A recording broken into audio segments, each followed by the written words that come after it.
Alright, problem number 7. For each set of parametric equations, we want to sketch the graph, indicating a starting point, orientation, and ending point. We want to eliminate the parameter to find the rectangular equations. And let's write a brief statement explaining the different motions of the particles. First off, let's look at this first bit right here, and let's get a data table for t, x, and y, if my pen would work. What are our t values? Well, they are 0, 1, 2, 3, 4, 5, and 6. And we're just going to plug those in for t in our x equation and in our y equation. So when t equals 0, x equals 2. When t equals 1, x equals 3 and 4 and 5. Because notice that x is a linear equation, and so we get those values right there. And then when t is 0, y is 2 times 0, which is 0, plus 3, so we get 3. And when t is 1, we get y is 2 times 1, which is 2, plus 3 is 5. Notice we increased by 2 because the slope of the y equation is 2, and so I'm going to get 7, 9, 11, 13. Whoa, that's not what that number looks like. 13 and 15 right there. Okay, let's go ahead and sketch this graph now. Sketching the graph, I am going to need to be looking between 2 and 8 for my x values, and 3 and 15 for my y values. And so what I'm going to do to show this is I'm going to be kind of lazy, and I'm going to cheat a little bit. But not too much. I'm going to go 1, 2, call that 2, 3, 4, 5, 6, 7, 8. Call that 8 right there. And then y values, I'm going from 3 to 15. So I'm going to go 1, 2, 3, and then we're going to go ahead and say 15 is right there. So I'm being a little lazy. So my first point is at 2, 3. So we get that right there. That is my starting point. My last point is at 8, 15. All the way up there. Now, the reason I am being lazy and I'm only showing these 2 points, even though I really have 7 points there that I need to plot, is because this is a linear parameterization, which means that all it's going to do is start where it starts and run straight up to where it ends. And it's going to end right there, and it is going in that direction. So there's that. That is our linear parameterization. And now we're going to do the trig parameterization here. So what do we have? We have x is equal to the sine of t. So let's remember the unit circle, and let's remember what angles give us nice sine values, where they happen at pi over 6, 0, pi over 6, pi over 2, 5 pi over 6, pi, 7 pi over 6, 3 pi over 2, and 11 pi over 6, and then again at 2 pi. All of those nice values right there.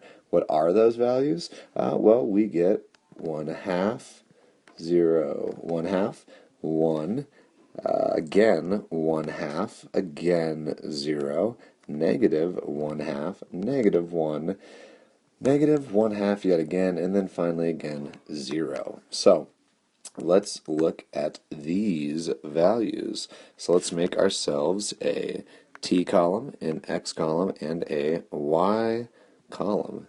And this is going to be a big, ugly table.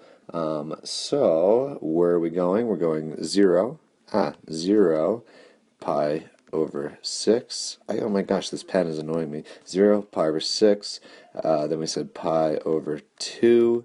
And then we said, what was that? 5 pi over 6. And then we had pi.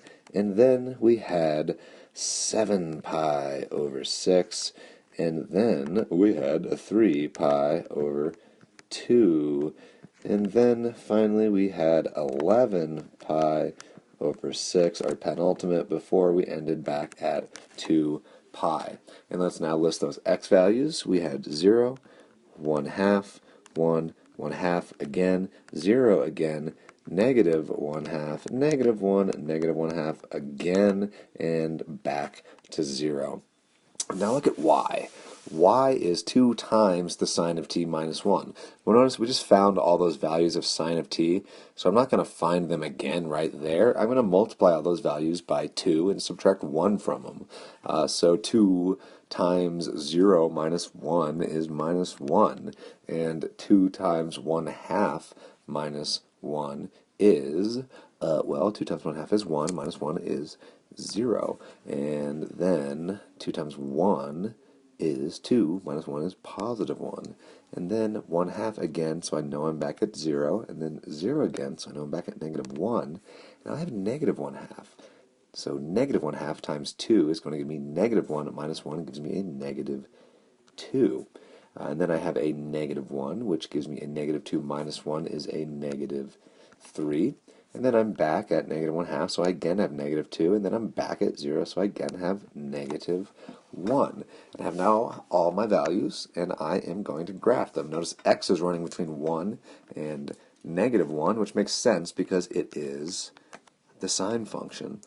So I have positive 1 and negative 1. Y is running between positive 1 and negative 3. So I'm going to go positive 1 right there and negative 3 right there. Now let's plot these points in the order we get them. We start at 0, comma, negative 1. So we are starting right here. That is my start point. And then my next t value is getting me x value of 1 half, y value of 0. So then I go there. And then my next value is giving me an x value of 1 and a y value of 1. So now I'm right up there. And then what happens? Then I start to go backwards. So now I'm back at the x value of positive 1 half and a y value of 0, and then I'm back at the x value of 0 and the y value of negative 1, and then I go for the first time to the x value of negative 1 half and the y value of negative 2, so I go there, and then I go for the first time to negative 1, negative 3, so I am there, and then I go back again. I go back to the x value of negative 1 half, y value negative 2, and finally I go back to the y-intercept there, and that is where I end. So I started there, I ended there, and my line went up, and then it went back down, and then it went back up and ended where it started. So it's got that crazy orientation right there. Pretty interesting. But it should make sense because of what you know about the sine function. Alrighty. Last one, right up here, x equals 2 to the power of t.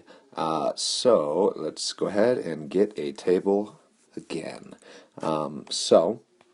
Let's go t, x, and y as we have for the others, and 0, 1, 2, and 3. Okie dokie day. Well, if I plug in 0 to 2 to the power of 0, I get 1. Any number to the power of 0 is 1 other than 0. So then when I plug in the t value of 1, my exponent is 1, which means I just have 2.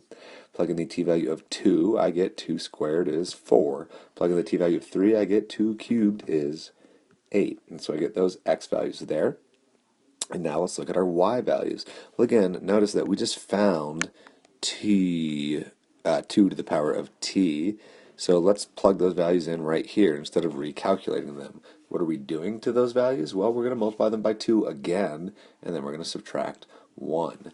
So 2 times 1 is 2, minus 1, 2 minus 1 is 1. So notice my first point is just 1. My next point, plug in 2, we get 2 times 2 is 4. 4 minus 1 is 3. Plug in 4, we get 2 times 4 is 8, minus 1 is 7. Plug in 8, we get 8 times 2 is 16, minus 1 is 15. So notice that the distance between each point is spreading.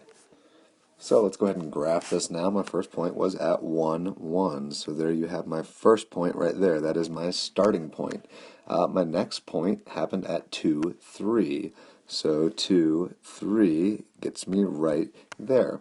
My next point was at 4, 7. So notice I'm going a little farther this time and a little higher, but again, I'm still on that line.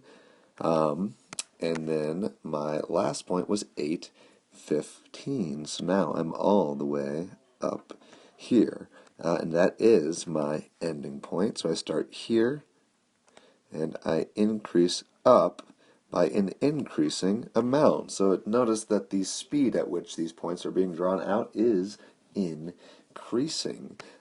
So 3 different particles, 3 different behaviors, but the same exact equation. Let's show that. If x equals t plus 2, then t equals x minus 2, which means that y equals 2 times x minus 2 plus 3, which is, of course, 2x minus 4 plus 3, which is more commonly known as 2x minus 1.